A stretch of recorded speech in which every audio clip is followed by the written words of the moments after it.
1 अप्रैल 2025 से अगर direct tax code ने इनकम टैक्स को रिप्लेस किया तो इनकम टैक्स में जो डिडक्शन हमें मिलती थी डायरेक्ट टैक्स कोड के अंदर चैप्टर 4 टैक्स इंसेंटिव के नाम से हमें दिया जाएगा।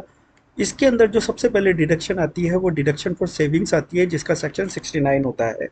इसमें मेंशन किया गया है कि एक पर्सन जो कि इंडिविजुअल है, इसका मतलब ये एचयूएफ को नहीं मिलने वाली है, उसको डिडक्शन अलाउड होगी उसकी ग्रॉस टोटल इनकम में से 1 लाख रुपए तक। फ्रेंड्स यहाँ ध्यान रखिए कि जो टर्मिनोलॉजी है वो थोड़ी सी चेंज की गई है। Gross total income from ordinary sources, इसका मतलब डायरेक्ट टैक्स कोड में कुछ तो चेंज हुआ है। जी हाँ, चेंज हुआ है कि जो हमारी इनकम की सोर्सेज है उसको दो पार्ट में डिवाइड किया गया है, एक इनकम फ्रॉम ऑर्डिनरी सोर्सेज और एक income from special sources. Ordinary source में फिर 5 कैटेगरी को इंक्लूड किया गया है, जिसमें पहली कैटेगरी आती है इनकम फ्रॉम एम्प्लॉयमेंट। इसका मतलब जो अभी इनकम फ्रॉम सैलरी को बोला जाता है इनकम टैक्स के अंदर, वो डीटीसी में इनकम फ्रॉम एम्प्लॉयमेंट बन जाएगी।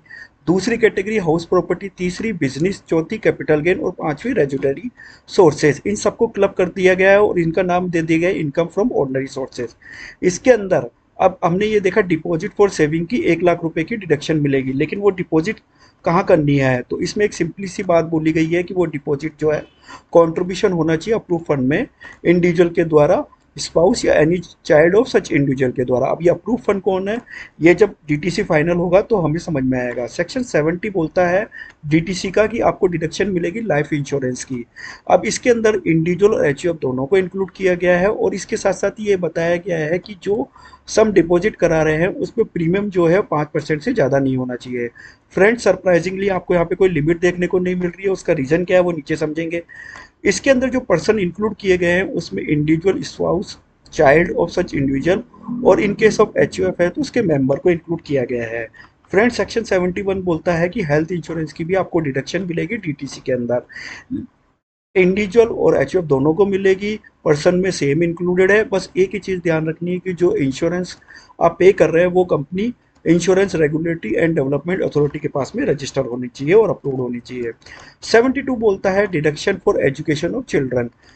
फ्रेंड, 71 में भी कोई लिमिट नहीं है, रीज़न अभी पता चलेगा। सेक्शन 72 बोलता है कि एजुकेशन ऑफ चिल्ड्रन जिसके अंदर tuition fees school, college, university या अदर एजुकेशन इंस्टीट्यूट जो कि विद इन इंडिया है, और इसके लिए full time education of any two children of such individual HUF तक आपको जो है डिडक्शन मिलेगी।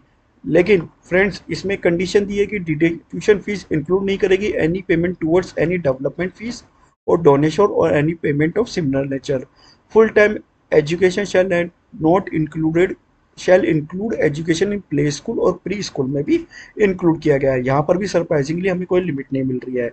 लेकिन सेक्शन 73 बोलता है कि आपको 50,000 रुपये से ज़्यादा की डिडक्शन नहीं मिलेगी। किस केस में, जब आप सेक्शन लाइफ इंश्योरेंस से रिलेटेड कोई डिडक्शन ले रहे हो, हेल्थ इंश्योरेंस से रिलेटेड कोई डिडक्शन ले रहे हो या एजुकेशन चिल्ड्रन की कोई डिडक्शन ले रहे हो। इसका मतलब 70, 71, 72 में आप जो भी डिडक्शन ले रहे हो उसकी मैक्सिमम लिमिट 50,000 और 69 में हम जो देख के आए उसकी मैक्सिमम लिमिट 1 लाख। तो मतलब ये हो गई आपकी 1.5 लाख रुपए की डिडक्शन जो आज की तारीख में आपको मिलती है।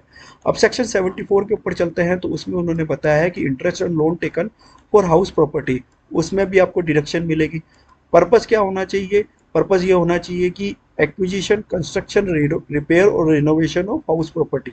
फ्रेंड्स, कंडीशन क्या है, कंडीशन के अंदर सबसे पहली कंडीशन ये है कि प्रॉपर्टी ओन्ड होनी चाहिए, उसको लेट आउट नहीं होना चाहिए। दूसरी कंडीशन क्या है कि जो एक्विजिशन और कंस्ट्रक्शन हो रहा है हाउस प्रॉपर्टी के ऊपर वो 3 इयर्स के अंदर कंप्लीटेड होना चाहिए जिस फाइनेंशियल ईयर में आपने लोन लिया है। फ्रेंड, इसी के साथ साथ आपको जो है एक सर्टिफिकेट लेना होगा फाइनेंशियल इंस्टीट्यूशन से जिसको कि आप इंटरेस्ट का पेड कर रहे हैं या पेबल कर रहे हैं। इसके अंदर इन्होंने ये बताया है कि फॉर एग्जांपल 2026 में आपके प्रॉपर्टी ली लेकिन लोन जो है उससे पहले लिया हुआ है, तो 5 इक्वल इंस्टॉलमेंट में आप इस तरीके का डिडक्शन ले सकते हैं जिस ईयर से आपने प्रॉपर्टी परचेज की है, कंस्ट्रक्शन किया है।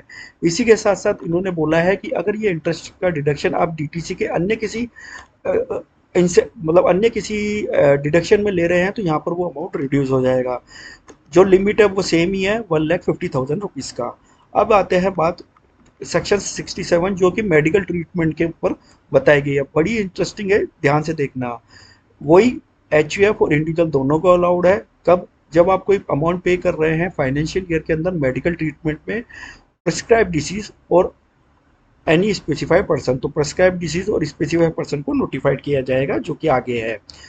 फ्रेंड्स, इसके अंदर जो डिडक्शन है वो ज़्यादा नहीं होगी, कितनी, 60,000 रुपीज़ अगर वो सीनियर सिटीजन है, और 40,000 rupees in any other case में। अब फ्रेंड्स, इसके अंदर जो बात की गई है, ये बात की गई है कि अगर आपको कोई रिम्बर्समेंट मिल रहा है इंश्योरेंस कंपनी से या अपने एम्प्लॉयर से, तो उतना अमाउंट आपको इसमें इंक्लूड नहीं होगा, मतलब वो अमाउंट रिड्यूस हो जाएगा। फ्रेंड्स, अब फोर्थ इंटरेस्टिंग बात जो आती है वो ये आती है कि आपको एक सर्टिफिकेट ऑब्टेन करना पड़ेगा ऐसे स्पेशलिस्ट पर्सन से जो गवर्नमेंट हॉस्पिटल में वर्किंग होंगे और प्रिस्क्राइब फॉर्म में होगा। अब यहाँ पर स्पेसिफाइड पर्सन का मतलब समझ लेते हैं। स्पेसिफाइड पर्सन का मतलब इंडिविजुअल हो गया, spouse of individual, dependent child of individual, dependent parents of individual, any member of HUF. Friends, government hospital का मतलब जिससे कि वो सर्टिफिकेट लेके आना है, dispensary established and run by department of government, hospital maintain by local authority या any other hospital जिसमें कि एक एग्रीमेंट हुआ है गवर्नमेंट के साथ में, ट्रीटमेंट ऑफ एम्प्लॉइज। सेक्शन 69 की बात करते हैं, जो कि आपको बताता है कॉन्ट्रीब्यूशन और donation to certain funds non profit organisation. इसमें 4 तरीके से आपको डिडक्शन मिलेगी। पहली डिडक्शन होगी कि जो आपने अमाउंट पे किया है उसका 175% डिडक्शन अमाउंट आपको मिलेगा। ये लेकिन कुछ स्पेसिफाइड पर्सन होंगे जो पार्ट 1 ऑफ शेड्यूल में दिया हुआ है, जो हम अभी नहीं बता सकते। फिर 125% मिलेगा जो कि पार्ट 2 ऑफ 6 शेड्यूल में बताया है। फिर 100% मिलेगा जो कि पार्ट 3 ऑफ 16 शेड्यूल में बताया हुआ है। फिर 50% मिलेगा जो कि पार्ट 4 ऑफ 16 शेड्यूल में बताया है। ये जो डी वाली है इसमें काफ़ी इफ एंड बट भी है, जो अभी हम वीडियो में डिस्कस नहीं कर रहे हैं। डिडक्शन फॉर रेंट पेड, मतलब ये कब मिलेगा, जब आप एक इंडिविजुअल है और आपको एच आर ए नहीं मिल रहा है। उस केस के अंदर आप अगर एक्सपेंडिचर करते हैं अपनी सैलरी का 10%, जो कि जी टी है उसका 10% टूवर्ड्स किसके लिए, rent in respect of furnished and unfurnished accommodation own by him. ठीक है, मतलब कि जब आपको एच आर नहीं मिल रहा, एच आर ए नहीं मिल रहा और फिर भी आप रेंट पे करते हैं अपनी सैलरी का 10% से ज़्यादा, तो आपको डिडक्शन मिलेगी। डिडक्शन कितनी मिलेगी, मैक्सिमम 2,000 रुपीज़ पर मंथ मिलेगी, और वो भी अन्य कंडीशन के साथ में मिलेगी। इसमें भी एक कंडीशन हो रहा है कि जो रेजिडेंशियल अकोमोडेशन आप ऑक्यूपाइड कर रहे हैं वो वहाँ पे नहीं होना चाहिए, मतलब आपका खुद का एक रेजिडेंशियल अकोमोडेशन नहीं होना चाहिए जिस स्टेट में आप एम्प्लॉयमेंट या बिजनेस कर रहे हैं। पॉलिटिकल कंट्रीब्यूशन से रिलेटेड सेक्शन 81 में बताया है डीटीसी के कि 5% ऑफ प्रॉफिट और जीटीए से ज़्यादा आपको डिडक्शन नहीं मिलेगी। फ्रेंड्स, काफ़ी फन बट है जो डिडक्शन हमने देख के आया है, लेकिन मैंने एक जिस्ट दिया है आपको। अगर डीटीसी 1 अप्रैल 2025 से आता है तो डिडक्शन का क्राइटेरिया क्या होने वाला है। वीडियो अगर अच्छा लगा हो तो लाइक शेयर सब्सक्राइब करें। इसी तरह की वीडियो अब टीटीसी पर आएगी। टिल देन, जय हिंद, जय भारत, धन्यवाद।